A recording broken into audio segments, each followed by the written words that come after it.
Hi and welcome to Athena Insights, brought to you by Village TV. My name's Linda Murray. This show is really an opportunity for you to benefit from the wisdom, experience and knowledge from some industry experts to really help you accelerate your success and put your best stiletto forward.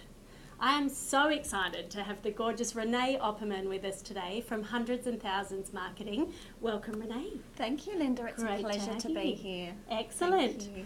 So look, Renee's going to be going through a few things with us, including helping people use marketing to really get out of the dark and come into the spotlight, which will be fantastic. But before we get on to that, Renee, Hundreds and Thousands, awesome business name, great marketing collateral and website. Where did that come from? Oh, thank you. I actually do get that a lot. Everybody seems to love the business name.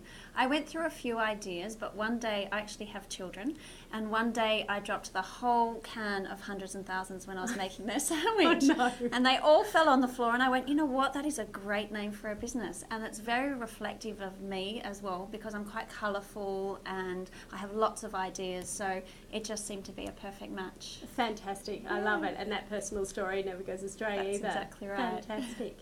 So look, as a woman in business, I have found, and working with lots of other business owners, marketing is such a massive concept. You know, there are so many different facets to it, and I've personally found that that can become quite overwhelming to know where to start with your marketing. So can you sort of take us back to basics on the whole concept of marketing for a small business? Absolutely. Look, it can be very confusing and very daunting for people, but you just have to go back to basics, as you said, and keep it very simple. Okay. So the most important thing is to start with your brand.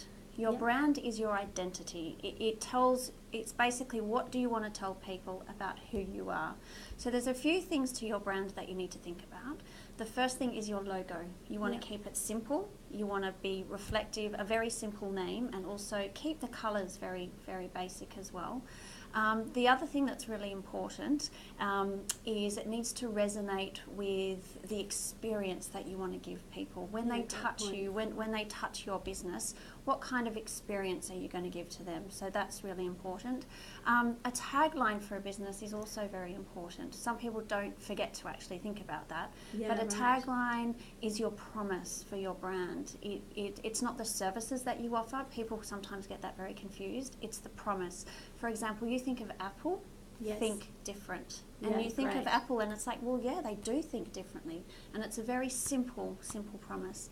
IGA, for example, how the locals like it. When you go to IGA, the tellers, part of their promise is the tellers know your name when you come in, no matter how broad the the store might be, or wherever their people come from, they have that connection. That's so true. And when you think of a brand like Nike, people probably say just do it more than they actually use the word Nike. Absolutely. So yeah, your tagline is also very important when it comes to your brand as well. So simplicity is key, and consistency is also very key. Wonderful. And I imagine getting help with those things would be advisable as well. I mean, we all have our strengths, and not everyone's strength is in creativity around understanding how to get that essence of your own business. Sometimes as they say, you can't see the freckle on your own face. Sometimes you're just too close to it.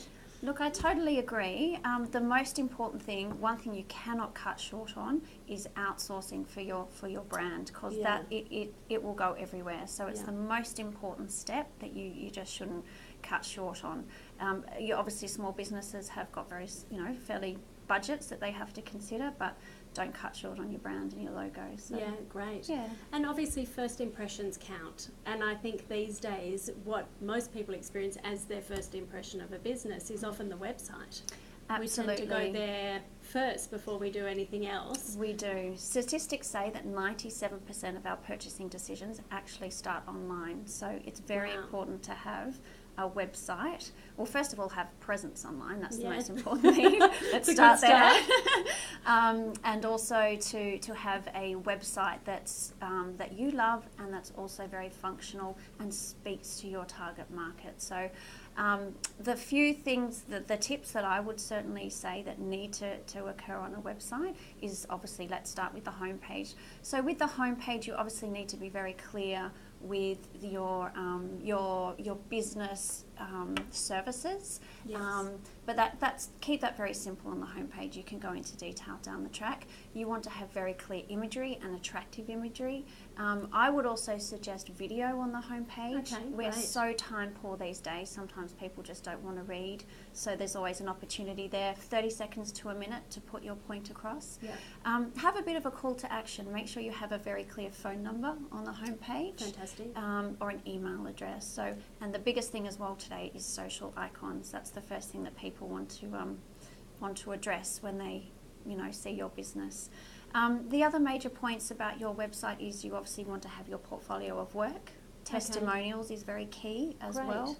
And just on testimonials, written or video, which do you find people engage with more? Look, you can definitely do both, absolutely. I don't think that it matters, but video has a stronger appeal, Okay, absolutely fantastic. stronger appeal, but as long as there's something there that you can speak to your target audience to back your business up, basically. So. And I imagine with video testimonials, it's also an opportunity for people to see people like them. I know my business, I specialise in professional women, so to have videos where people see other professional women having a great experience, that would add value and credibility. Absolutely. I mean, business today is really about people connecting with people at the end of the day. Absolutely. So, and if you can connect with like-minded people, then your referrals will obviously continue. So great. Yeah. And then the other thing you mentioned was that whole world of social media. I think we are so influenced these days by what other people think socially online. Tell us a bit about that and where that fits into this whole marketing mechanism, if you like. Sure. Okay. Yeah, definitely. Look, social media today, as we all know, is very important. We all spend our lives on social media. I don't think there's anybody that doesn't. And that is a key part of every business these days. But there is so much out there. So what you need to do is really ensure that you just stick to the ones that you know your target audience is visiting. Don't try and get a handle across everything, because you just stick to your few and do that very well. I mean, obviously Facebook is a large portion of where people are these days. Yes. And with promoting your business on Facebook, it's pretty much about opening the curtains to your home. You're letting people into your world. Okay. So obviously you have to be very professional about that. And you don't want it to be a continual push of sales. People just don't want to hear about that. So look, from my experience, the engagement that occurs on Facebook is by posting photos of your team, your family in some respects, but don't go too personal. And just funny quotes that might relate to the business, or something that's very unique to your business that nobody else has seen. Then there's also Instagram, which is growing quite considerably. Everybody is just, as I said, so time poor. It's about visuals. We've become very visual, haven't we? Exactly. Yeah. And I imagine you'd have to have a strategy in terms of, just if we look at Facebook alone, whether you as a business have a Facebook page or whether you're publishing through your own Facebook profile. Sure, okay. As a person. Yeah, definitely. Look, everybody should avoid posting anything from a personal point of view if they have a business. Yes. Definitely create a business page, and it has to be quite separate. Good to know. Yeah, absolutely. Keep them very separate. Okay, fantastic. Good tip. Now, what about e-newsletters? That's another thing. I think we all have such flooded inboxes these days that, is more mail more. So what can you tell us in terms of, is an e-newsletter for every business? Should we all be doing it? Sure. Look, I do think e-newsletters are beneficial to most businesses. Yeah, great. You want to be put out there as a complete expert in your field, and e-newsletter is one way of doing that. It's sharing the information and knowledge that you have with your community. That's what an e-newsletter is about. You don't want to do it too often. You don't want to bombard people's inboxes 3 times a week. Absolutely.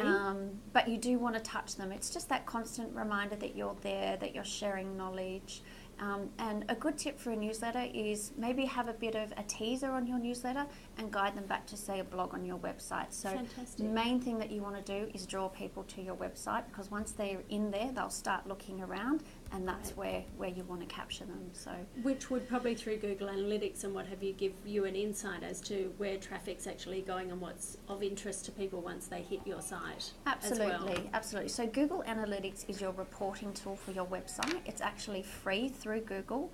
So with your web developer, make sure that they actually have that locked in, and you can go in anytime and look at the traffic that's happening on your website. So very important. Okay, fantastic.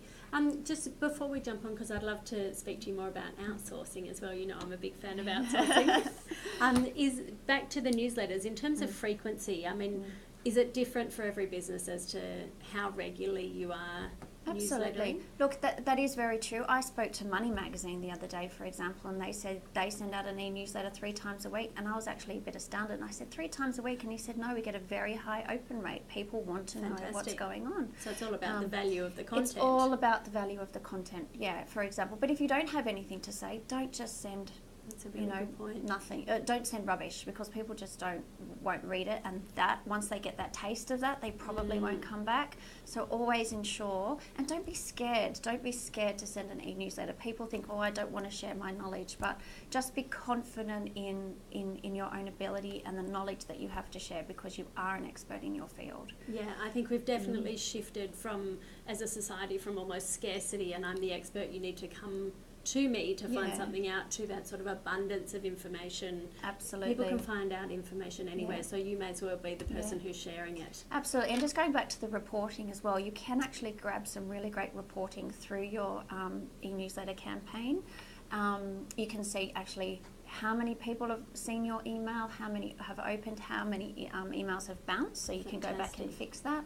And so for example, you might get, John Smith opening it 10 times, and you might go, okay, well, he's quite interested, I don't know him. I might send him an email and track him down and just see if there's anything I can do for him. So, yeah, great tip. Yeah. Fantastic. So we've focused a lot on online marketing and your online presence. What about offline?